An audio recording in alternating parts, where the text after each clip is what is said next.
Bonjour tout le monde, je m'appelle Jean-François.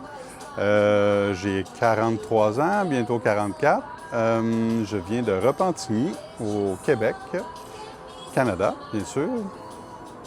Il faut dire que mon parcours est un peu spécial. J'ai eu une opération il y a 26 ans pour une scoliose. Donc, j'ai des tiges et des barres de métal dans le dos. Dans les 26 années, c'est sûr que j'ai eu des bonnes années. J'ai eu, je dirais, un bon 10 ans, 10, même 12 ans là, de bonnes années.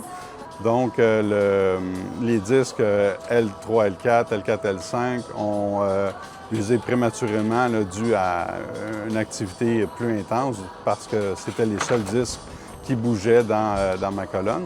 Donc, c'est ça. Les douleurs ont commencé à apparaître tranquillement jusqu'à, je dirais, il y a 5 ans, là, où c'était beaucoup plus intense. Ça limitait beaucoup mes activités quotidiennes. Ça détériorait ma qualité de vie énormément. Et pire, dans les 2 dernières années, là, je pouvais presque plus rien faire. Toujours en douleur.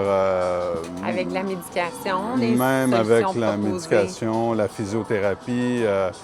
C'était vraiment une douleur mécanique. Là. Je ne pouvais pas, tous les traitements que je pouvais avoir ne pouvaient pas contrer cette douleur-là.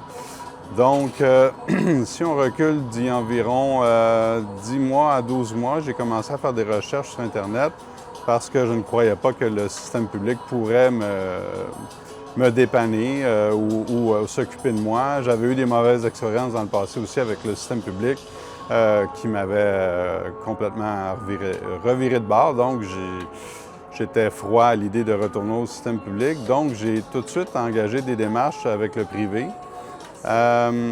J'ai contacté 4 cliniques privées au total dans la grande région de Montréal, un à Québec aussi. Donc, j'ai quand même fait mes devoirs. J'ai beaucoup étudié mon cas suite aux pathologies que j'avais et voir les solutions qui pouvaient être proposées. Et puis, c'est ça. On a commencé notre parcours, on a visité des cliniques privées.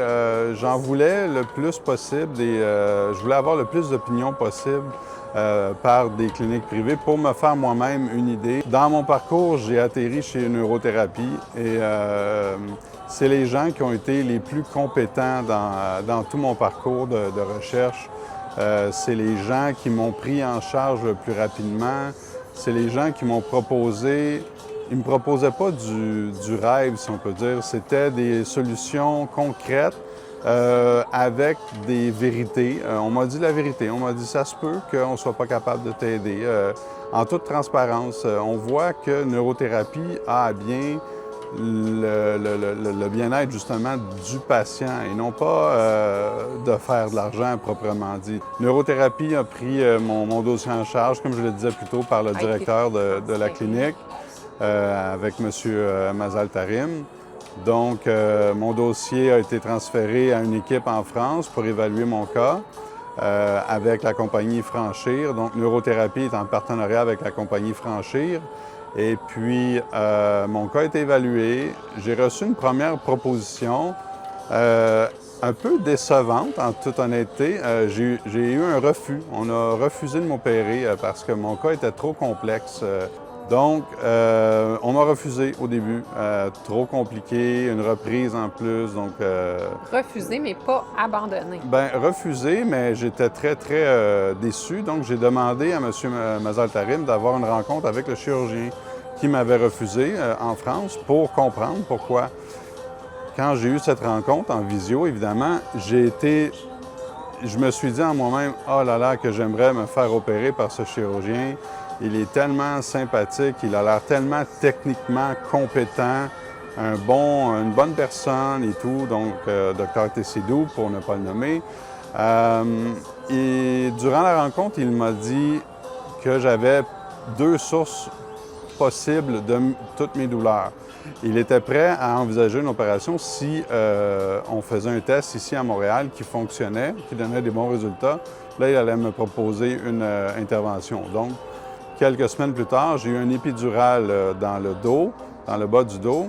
qui m'a soulagé, mais c'est sûr que c'est pas une solution à long terme, c'est temporaire. Donc, j'ai été soulagé vraiment presque complètement pendant 2 à 3 semaines. Et puis, suite à ça, il a décidé de me proposer une chirurgie. Ils prennent le temps d'évaluer le dossier et d'évaluer surtout la meilleure solution possible. On n'est pas devant des gens qui sont habiles à faire une seule chose. On est devant des gens qui ont une panoplie d'outils dans leur coffre à outils. Donc, ils prennent le temps d'évaluer. Et puis, l'autre chose qui est importante, c'est qu'ils ne tiennent pas à opérer un patient s'ils ne voient pas un gain notable sur la douleur. Donc, M. Teycédou a vu que l'épidurale me donnait un bon résultat, donc a conclu que son opération, qui, elle, allait donner les mêmes effets que l'épidurale, mais sur le long terme, allait donner des bons résultats. Cette chirurgie a eu lieu le 2 juillet 2026 en France, à Poitiers, dans la polyclinique où M. Teycédou opère. Donc, aujourd'hui, on est le 15 juillet, donc on est 13 jours après la chirurgie. Si vous m'aviez vu quand je suis arrivé en France, comment ma posture était, ma démarche pour marcher, et si vous voyez aujourd'hui ma démarche et ma posture, vous verriez qu'il y a une nette amélioration. Même ma conjointe qui me voit tous les jours a remarqué un changement. Donc, c'est très, très positif. Et dans tout ça, dans toute cette expérience-là, on a été soutenu, accompagné, supporté par Franchir. Nos gens, nos contacts ici en France, on a Yves, on a Éric, ils nous ont tous les deux supportés à tout. Il était accessible presque 24/7. En fait, je n'ai pas testé le 24/7, mais je suis sûr qu'il aurait été accessible 24/7, mais non, sans blague, là, toujours disponible pour nous aider. Il part. Puis ce qu'il faut comprendre, c'est que Franchir, une fois qu'on débarque de l'avion, là, on n'a plus rien à faire, entre guillemets. C'est Franchir qui prend tout en charge. Donc, quand je suis arrivé à la polyclinique de Poitiers, j'ai été attendu, premièrement, ce que je ne suis pas habitué au Québec. J'ai été attendu. Chaque étape, chaque rendez-vous était déjà cédulé. On m'attendait au second rendez-vous tout le temps. On avait une personne ressource qui était l'infirmière en chef, Mme Stéphanie, qu'on salue. Elle s'est occupée de nous toute la journée, même le dîner sur place à l'hôpital. Moi et ma conjointe, on a toujours été pris en charge par les gens là-bas et chaque spécialiste qu'on a rencontré était vraiment incroyablement gentil.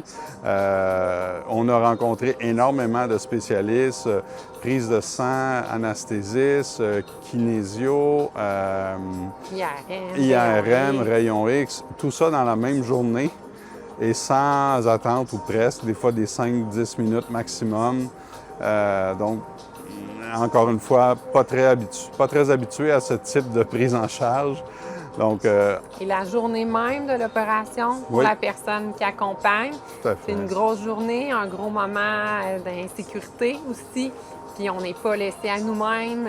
Yves ou Éric est avec nous. On a un contact directement avec eux pour avoir un suivi en mon cas, mon conjoint qui se faisait opérer. Fait que pendant toute la durée avant l'opération, à partir du moment où il quitte la chambre jusqu'à son retour à la chambre, j'avais des nouvelles au fil du temps. Le chirurgien qui est revenu me voir aussi par la suite à l'opération. Fait qu'on est toujours accompagnés, soutenus. On sent qu'il y a une équipe derrière nous, qu'on n'est pas nous ici, 2 Québécois, seuls parmi cette belle Europe, cette belle France. Une infirmière qui venait nous rencontrer à notre Airbnb à tous les jours. Dans mon cas, pour changer mon pansement, à tous les jours, une infirmière qui venait, qui se déplaçait, changeait mon pansement. Dans mon cas, il y a eu un suivi de prise de sang qui devait être fait. Donc, prise de sang aux 2 jours. Pendant la première semaine, encore une fois, pris en charge par l'infirmière à domicile.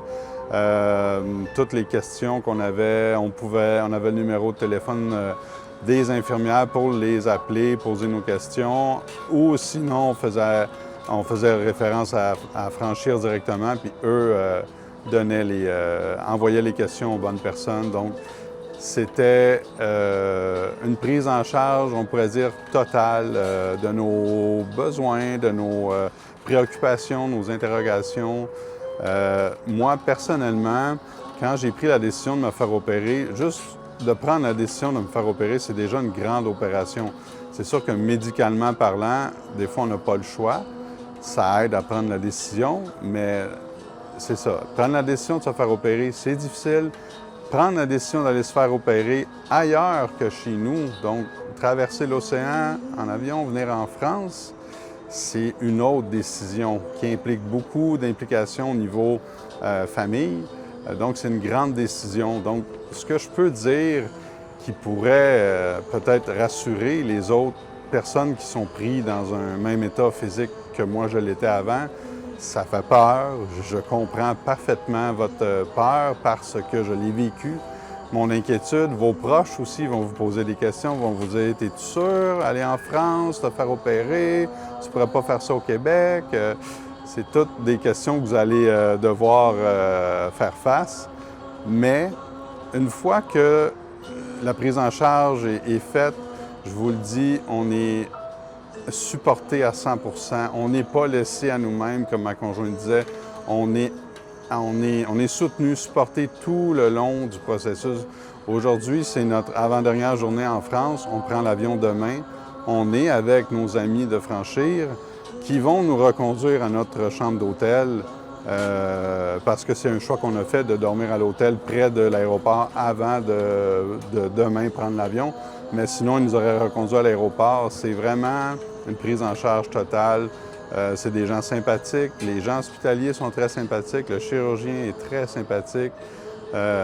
Si ça peut nous en rassurer... On se sent dans une petite mini-famille à l'extérieur de notre famille du Québec, mais pas abandonné tout seul ici parce que c'est ça. Reste que c'est insécurisant tout ça, mais qu'il y a beaucoup d'éléments rassurants quand on arrive dans le milieu, qu'on arrive concrètement puis qu'on rencontre les gens.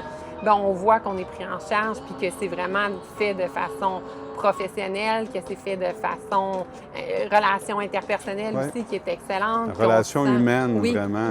Oui, l'humain est important dans tout ça. Au cœur de tout ça. Si ça peut en rassurer quelques-uns, je vous le dis, n'ayez pas peur. Quand on arrive ici, on est pris en charge à 100 %.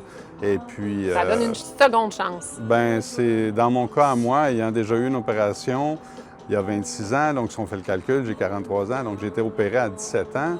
À 17 ans, on se sent invincible, on n'a pas de limite. Donc, pour moi, j'ai peut-être abusé de mon corps un petit peu, on ne le sait pas, on ne le saura jamais. Mais aujourd'hui, à 43 ans, j'ai la maturité. Je l'ai vraiment pris comme une seconde chance, cette opération-là. On m'a réparé, entre guillemets, on m'a enlevé mes douleurs, mes souffrances. Et puis maintenant, à 43 ans, j'ai la maturité de me dire « OK, je vais saisir ma seconde chance, je vais me prendre en main, je vais faire de l'exercice, faire attention à mon dos, pas soulever des lourdes charges. » Donc, c'est ça. Pour moi, c'est Franchir, les chirurgiens, tout ça. Tout le monde ici m'a offert une seconde chance que je vais tâcher de saisir. Donc, merci énormément à Franchir. Merci à Yves, merci à Éric, merci à Dr Tessidoux, merci à Mme Stéphanie, merci à tout le personnel hospitalier de la Polyclinique de Poitiers, dont je ne connais pas tous les noms malheureusement, mais merci à tout le monde. Franchement, vous nous avez fait du bien à notre cœur, du bien à notre dos aussi. Et bravo à tout le monde qui prenne cette décision-là. Vous ne le regretterez pas, je vous le jure. Merci beaucoup. Ouais!